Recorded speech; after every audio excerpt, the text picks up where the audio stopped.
Hey guys, welcome back to the channel McNallie Money, the new home of power mining analysis. In today's episode, we've welcomed back Frank Holmes, who's the executive chairman and co-founder of HIVE Digital Technologies, to give us an update on their recent earnings, margin, HODL strategy, and HPC business moving into 2024. Now, the halving is only 9 weeks away. It's a super interesting time for the entire industry, and Frank is definitely one of the top experts in this space. Now, before we get into all that, please take a second, hit the like button, you guys. It's a big help to myself and the channel. If you're not already subscribed, McNallie Money, feel free to join. And let me know in the comment section below if you're currently holding shares of HIVE, what you think about their business model compared to some of the other Bitcoin miners we cover on the channel, and your outlook in terms of Bitcoin price target for this halving coming up in April. Now, with that being said, let's get into today's interview.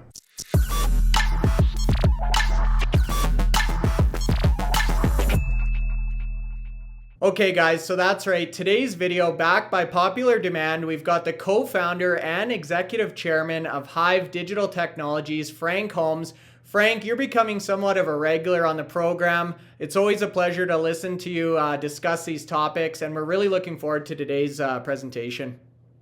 Well, thank you. I'm very excited about being with you, Bryce. You should have seen in the last video we did with Aiden, we had the comments. You guys have quite the fan club out there for HIVE and each one of you individually. So it's great to have you back. Let's kick it off. I know earnings just came out, Q3 earnings. You guys just put that out yesterday. Can you give us a high-level summary, Frank, of kind of some of the key takeaways there? Well, I think it's our operating margins are improved. I think that we have accelerated depreciation. So most of our peers write off their ASIC chips over 4 years. We do them over 2. So that means that you don't look like you're having big earnings. So you really have to focus on your operating income. And what we still believe is that when we look at it, we have the lowest GDP, so that G&A to mine a Bitcoin. So we are a very lean machine of 20 employees. Compared to our peers that have 4 exahash. And we can scale this to a 10 exahash without hiring maybe 2 or 3 employees. So we feel very good about the intellectual capital in the C-suite of engineers and lawyers and MBAs. That group, it really functions like Navy SEALs. Yeah, it's going to be really interesting to watch as the halving approaches. And you talk about gross margin, Frank, as part of that result. I believe it came in at 36%. So we put the questions out to the subscribers, the audience here. And there were a few questions that came up saying, hey, if you guys are currently operating at 36% gross margin, going into halving in 9 weeks, electricity costs essentially double overnight. What is the plan there? And it sounds like some of the depreciation tactics, you're almost taking a little bit more upfront to give you some wiggle room down the road. Is that what I'm hearing? Well, the depreciation doesn't help with electrical bills, but what it really does is it impacts your all-in stated earnings. But I think what's important for the viewers is that HIVE is very concerned about the halving. We have been through a halving before. And we've also been where our high gross margin business was mining Ethereum. And during the 22 period that year, not only Celsius goes under, then Ethereum disappears, and then FTX goes bankrupt. So you think, we've weathered each of those storms and come out with operating income each quarter. So I think that is really quite significant about the team that's behind me, that's really pushing that wagon up the hill. And they do just an outstanding job. What we have been working on is the high performance computing as being the high margin business like we had Ethereum during the last halving. So when we had just bought Lachute lost money for the first 3 months. And so we were able to get better machines, and S9s were in there, and it was marginal, but we had lots of cash, lots of Ethereum on the balance sheet, and we had this revenue that was coming in every day that was paying all the bills. So our goal is to hope our HPC business can get up to a bigger number that will buffer that. And it's much more. Every time I'm going to talk to you, it's something new I've learned. like hooking up juniper cables. Well, it's 1,000 pages. A technician has to go through 1,000 pages to hook up those type of cables. But it's all clicking. Our Super 100s are going in, and so they'll be up and running along with our 6,000s, 5,000s, 840s. So we're excited about that business model that we have is unique in B2B. I think it was one or two people made some announcements that they have a client, etc. That's never been our business model at the beginning. It was to build the big enough revenue and cash flow before we go into hire, which you would call the normal data center. You hire a sales force, you hire technical people that manage the relationship and your hookup, etc. Another classic example of difficult is the firewall you have to put up for the buffer between the clients and the B2B model we have. That's 1,200 pages. It's really complex, but that's what you have to have for people to feel safe in using your chips. But we're happy about where we are. It's moving in the right direction. We had a board meeting yesterday. We went through in great detail, Aiden did, on the strategy for the halving. We have a whole bunch of S21s coming in, and that will basically help the energy efficiency, take it down from 28, 30 joules down to 24, 25 is our goal. And that gives you a bigger buffer. So we know today that based on our machines today, that Bitcoin's going to have to be over 60,000 for us to break even. We know that if it's at 50,000, we're going to lose $10 million. If it goes to 40,000, we're going to lose $20 million. So I think roughly, this is not exact numbers I'm giving you, but we have our arms around what's our buffer. Well, we have $100 million on our balance sheet of liquid assets. We have fixed debt, a mortgage basically. So from that end, we don't have any of this encumbered debt that really hurt a lot of mining companies in 21, 22, particularly going in 22, but it hurt them in the last halving. We don't have any of that. We don't have any of this 1% or 1.5% a month cost of capital. So we're lean and what we're doing. So that's what we planned for it. And we also believe that Bitcoin now with the ETF out is going to create a different level of safety with the regulatory regime, that they're going to feel better. They're still going to go after the rogues that are out there, and that's their job. There's always a rogue out there. There's always someone that's going to get a DWI every night. You know, they shouldn't be doing, but that's what they do. But I think because this would happen with the GLD, and the GLD was under $500. Gold was under $500 when it came up. And when you take a look at $50 billion went into the gold ETF, and gold went from not straight up, but it went up to over $2,000 an ounce. And it became the go-to for a lot of pension funds and hedge funds. Then they would use the derivative market, the futures market, and options. But the GLD created a legitimate format for the retail and institutional investor to use gold. So I think the ETF is going to do that, and I think it's going to go to 50 billion. And I think now the numbers it's amazing. It's over 3% of all Bitcoin now is in that ETF, or those ETFs in that pooling of capital. So I think the adoption is going to grow of Bitcoin.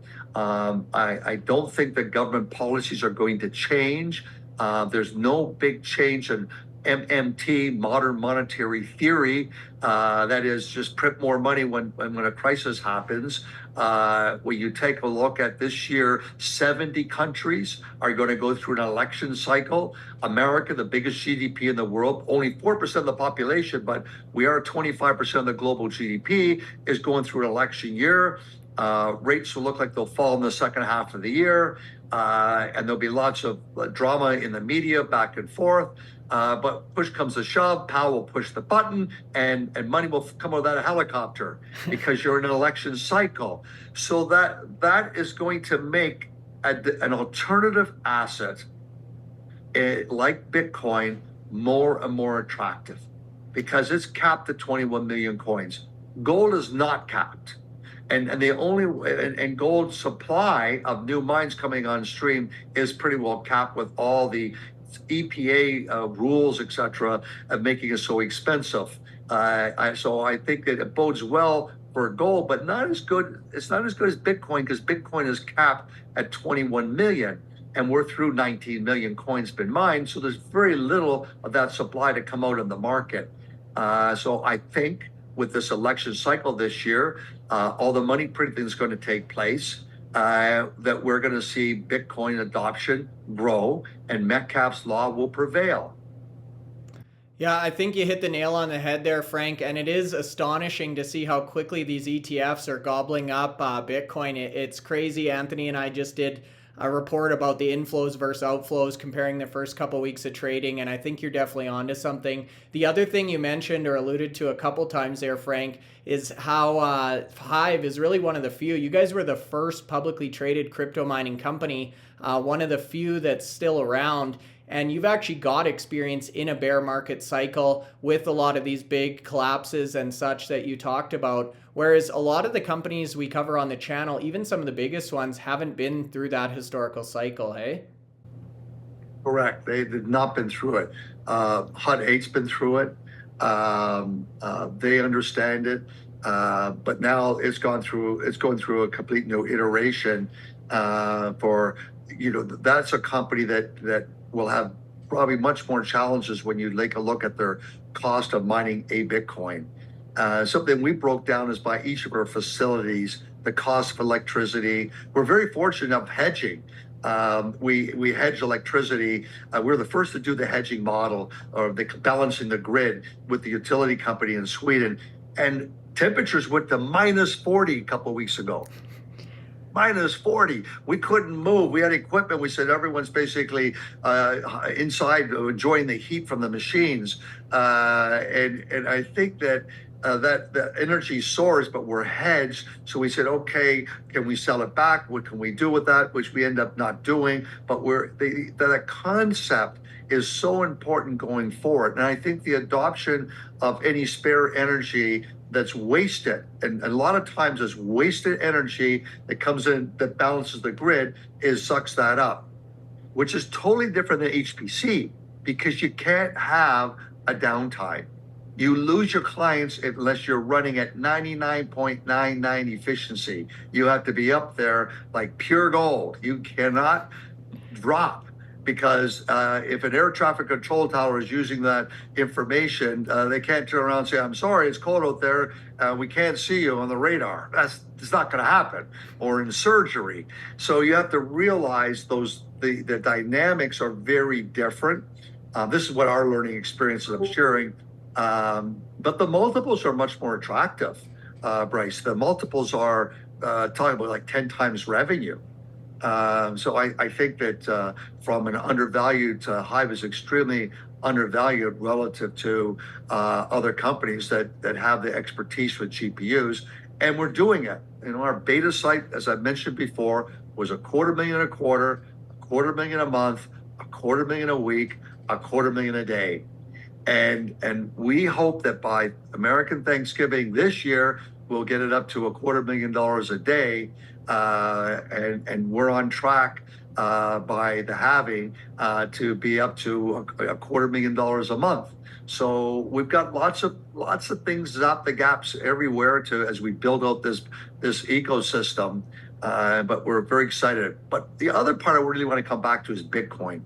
We're so excited when you look at the fact that there's 195 countries, 100 maybe functional central banks, but there's 17,000 active nodes around the world. And that's why bank lobbyists are against it, just like they were against PayPal originally. This format of being able to, them not controlling the money to go wherever money goes. I think that this idea of private property rights is resonating more, and that this is my asset. I'm not trying to avoid taxes. I'm not trying to cheat or lie on my taxes, but I want to have my assets protected as private property. And I think the digital asset structure, the algorithm, the computer software that code is like the Jupiter's symphony that Mozart wrote. It's unbelievable.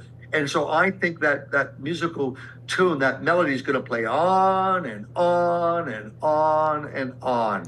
And now what's going to happen is that network is going to become so valuable. And what I try to tell investors, on the weekend I was talking to, just before the Super Bowl, all these young kids and parents in San Antonio, that, you know, what is that ecosystem, and why it's important is that the decentralized, that it was built with love, it was built with capital, there was a big money thrown at it, but there's no CEO, there's no board of directors that basically created the crisis with Sam Altman. You don't have, there's no board of directors over Bitcoin network. It's we the people. And we the people saw the vision and turned around and went out and built the data centers, bought the ACE chips, told the story that this is the new great digital transformation. The financials spoke in the great digital transformation. And I think other assets, like we saw this time last year, the big spike in our mining revenue was the ordinals. Well, that was innovation. And then just before Christmas was another spike in the Bitcoin mining infrastructure of ordinals. So I think some of these Bitcoin mining companies should be really focusing on embracing the development, the innovation of art and the ordinals, because that with that JPEG, and when you put to a Satoshi, you're going to be able to put in, I think, compete with Ethereum smart contract. I think you'll be able to embed that besides a piece of art. You'll be able to put in some type of an agreement inside of that.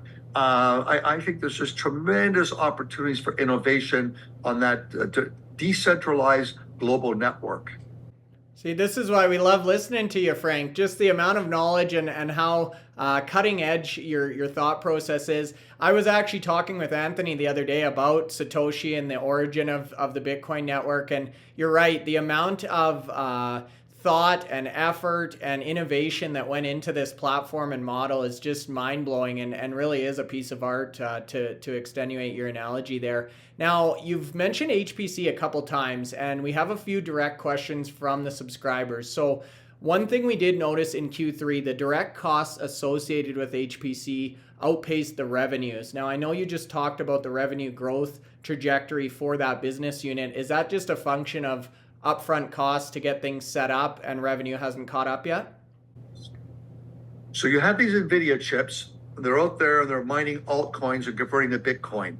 And all of a sudden now people want to rent your chips, and they're willing to pay you 5 to 10 times more per hour than mining altcoins for Bitcoin. So that is, I can make $1 to $1.50 an hour versus 15 cents mining Bitcoin. But it's no free lunch. All of a sudden you find out that you need to have special servers, and these servers you plug in the 10 NVIDIA chips, but then you have to hook them up and all the ability. So you're basically creating a corpus callosum between the left and right brain.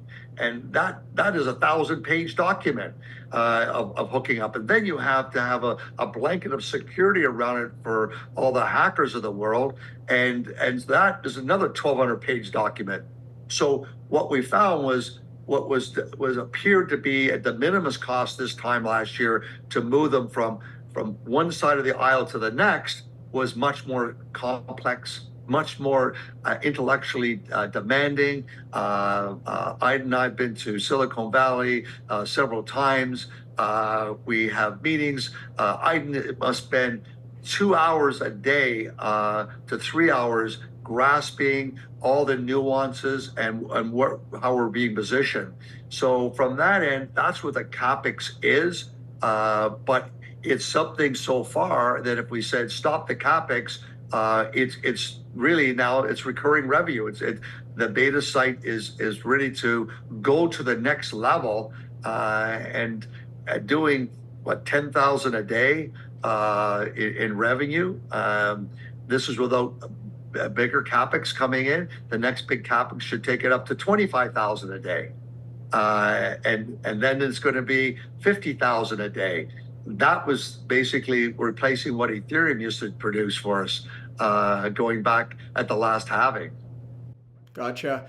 Now I appreciate the explanation there, and I know we focused a lot on HPC. I did have one more question about that towards the end of the video, but I wanted to shift back to the Bitcoin mining for a second. Another point that was brought up is compared to some of your peers, Frank, the hash rate growth was subdued at HIVE last year compared to some of these other players. We both know this is a grow or die type of industry, right? If you're not growing, you're actually becoming less relevant based on what you just said about all those new machines and chips coming online globally. What's your response to that?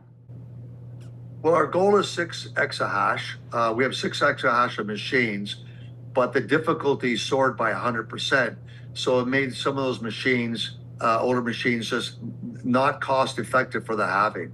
So we've been taking them down and putting in S21s, which we make many announcements as they deliver. We're plugging them in to drop our overall cost of mining. I think the number, averaged something like $28,000 was our cost of mining a Bitcoin.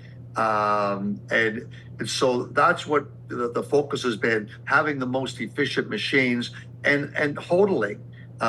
Because I believe the mark to market, now that the ETF is out, it's a game changer. And so I think you want to have as much Bitcoin on your balance sheet as possible, because then you're going to get that mark to market in a rising Bitcoin scenario. So not only, it's the MicroStrategy's brilliant strategy of Michael Saylor. I've got a software company. It's doing hundreds of millions of dollars in revenue, and my cash flow, I turn around to keep buying more Bitcoin. I keep buying more Bitcoin.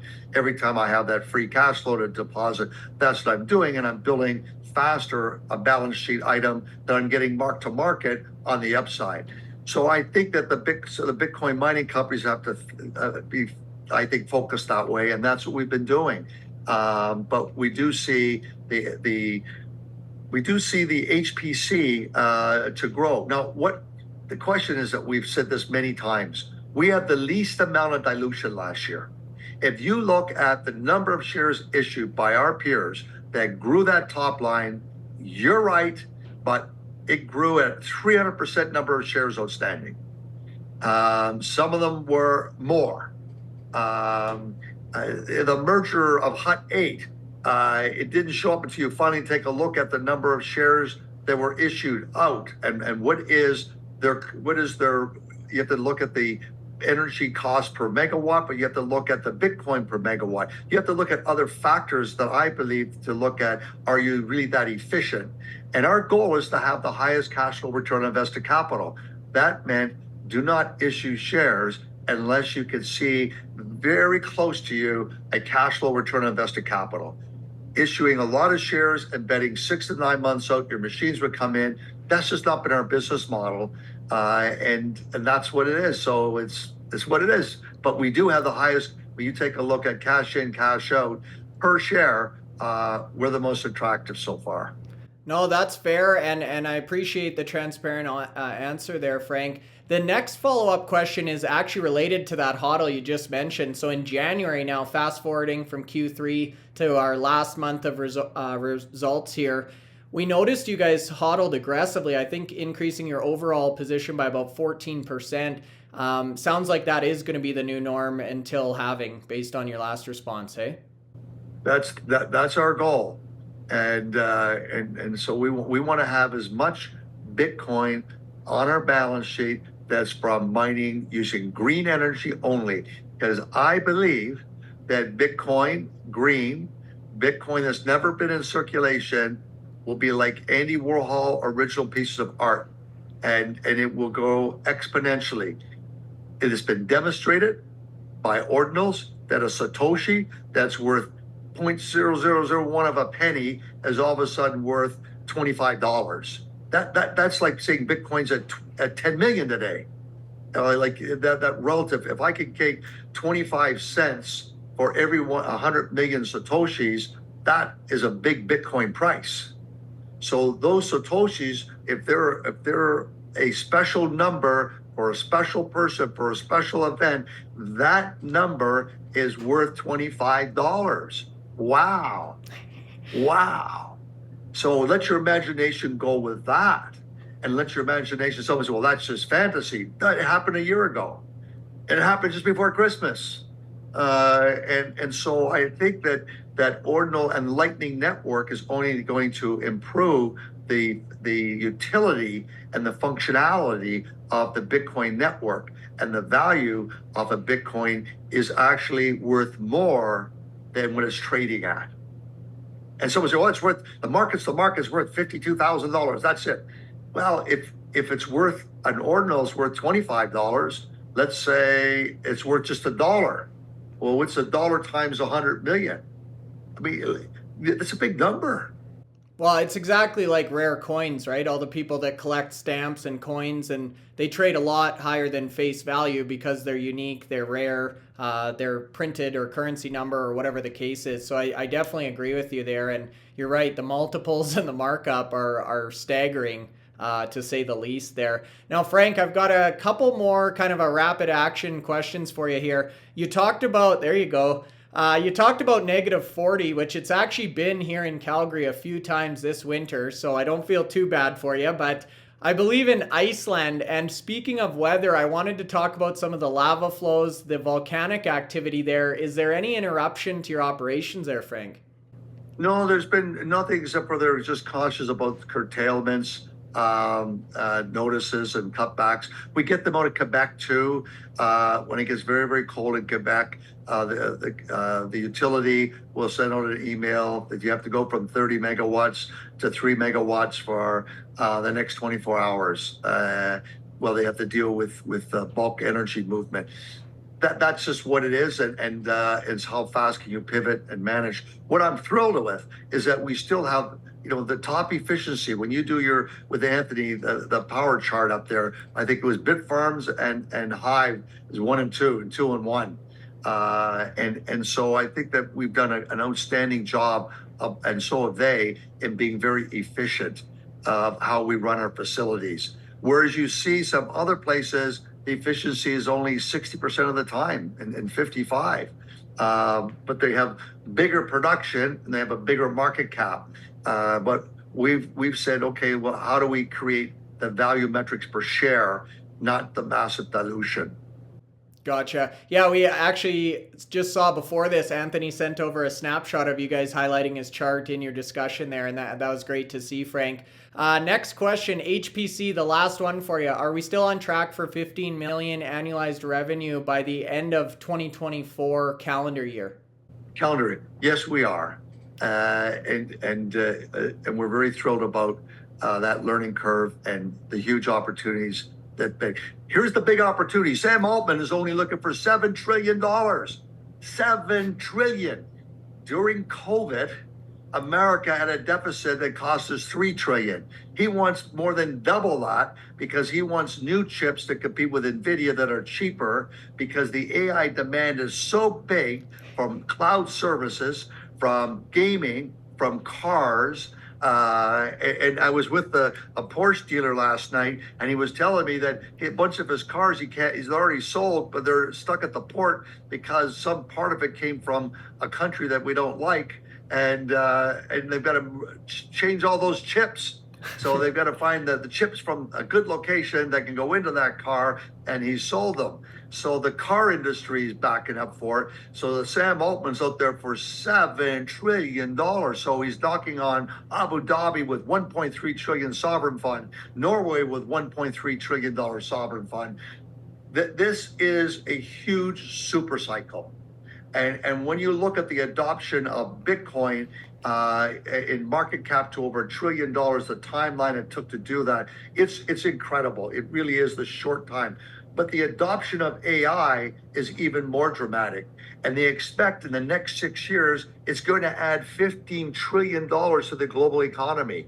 So HIVE, our little HIVE, is positioned in that super wave. And we're just running as fast as we can. And 2 weeks ago, I was at Harvard for the week, which I do every year, with a group of 150 CEOs from 80 countries.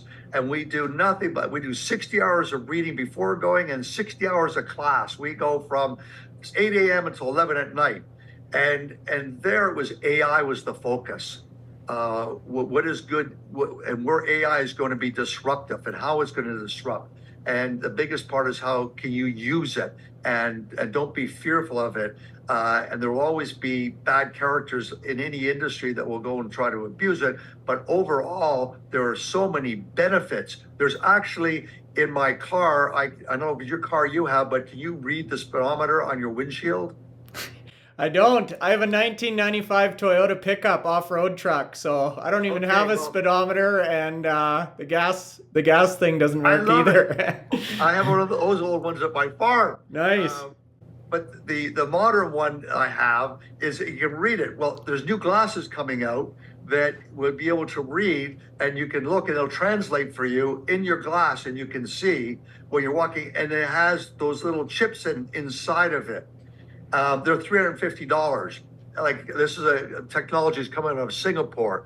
So there's just so many cool gadgets and things that are going to take place. And so I'm so happy that HIVE is in position to the great digital build out for not just HPC, but for the Bitcoin network. And I think that's very, very significant. And now AI, I'm so happy we've got both cylinders running.